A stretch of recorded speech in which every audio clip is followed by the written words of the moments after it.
3 keys to playing time. And I think this is the most important for people that are trying to play more, whether it is on their team, in high school, college, professionally.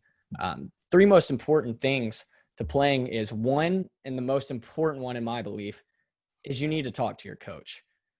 Because too often we can go talk to a parent, we can talk to a friend, and we're not getting what the coach wants us to do in order to get the most playing time, because we have to play for this coach. So gaining someone else's perspective where you actually are at the current moment, that is not saying that you cannot go to a different place, but where you are at the current moment. And that could be tough conversations. You might have a conversation being like, listen, I don't see, and you go talk to a coach and be like, listen, you're lacking in this, this, and this. And although I might believe that, someone coach telling me you're lacking in this, this, and this, but you're a great shooter. I need you to be a great shooter this year. You have to be able to accept that role, which leads into the second point, which is establishing your role. And too often as players, we can get into the mindset of trying to prove someone wrong instead of talking to your coach and embracing that role that he or she says that you need to be in this year. So one of my, so Coach Wicks, who was my boss last year at Missouri Western, he's currently at Wyoming, said, when you have that conversation with a player, like, okay, I need you to be a great shooter. I need to shoot 38 to 42%. And I don't need you taking a bunch of twos. Yeah. Said when people are like, say, listen, you're not a great 2-point shooter and you just need to be doing this for now. Coach Wicks said that these players are the ones that do not play. The ones that say, oh yeah, let me show you how bad I can really be. Right. And the meaning of that is that instead of listening and accepting your role for the benefit of the team, which will actually benefit you in return, absolutely, you are making yourself a liability by trying to do these things you're not necessarily good at. And you're actually going to be forced to make the coach to make a decision to put yourself on the bench. So I really think it's important to establish that role and understanding and accepting your role.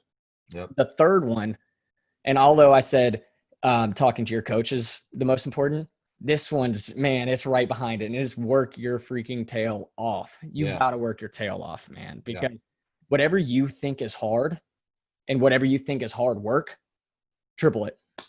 I mean, that's my best advice. You need to triple it, because too often we say, okay, like I need to go to the gym for this long.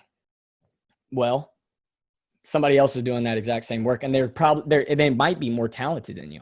So what happens when there's a more talented player that steps into that position and does the same amount of work as you? You're not going to play over them. So that leads me into 3A of this segment, or of work your tail off. So the like a little side part of this is you need to have a plan when you're going to work your tail off.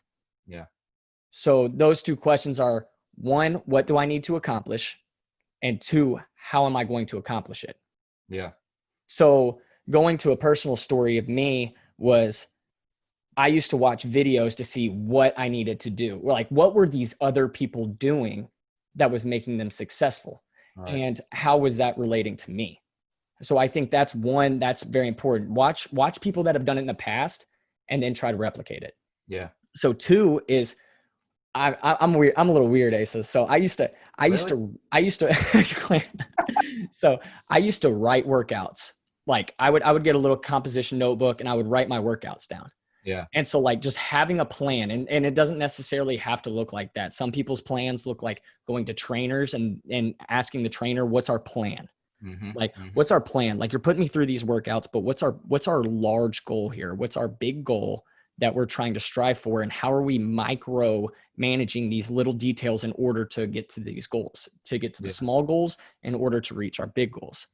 So I think it's very important to have a plan in writing workouts or having a specific workout. So for instance, my freshman year, I didn't write as much, but I had this video called Super Handles. And I would do these workouts on super handles. And I still wrote like a portion of my workouts down. But I knew these super handle workouts were going to help me with my ball handling, et cetera. And that's something I really needed to improve if I was going to be the starting, or even if playing point guard. I needed to be able to handle the ball. So like I really dove into these super handle workouts, and it was like a 15 to 20 minute segment or a little part of video clip that I would watch, and I would go through and I would do that. Bang, 20 minutes of ball handling. Mm-hmm. And then I would be like, okay, well, what am I good at? I'm good at shooting. And that's like 3B when you're working your tail off is you need to execute at what you're good at. And that kind of leads off to about establishing your role, because I heard from one coach, and I can't put my finger on exactly who said it, but when you are working, or no matter what you do, you might not be better than someone else. Yeah. But it's being great at one thing, being elite at one thing is better than being average at everything. Uh-huh. So that kind of that kind of like stayed in my head. And anyway, so that's my 3 keys for today. If you found this information to be valuable, make sure to hit the like button and subscribe to our channel for more content. We also welcome questions and comments. So if there's a question or topic you would like us to discuss, make sure to let us know in the comments so we can continue to help you guys.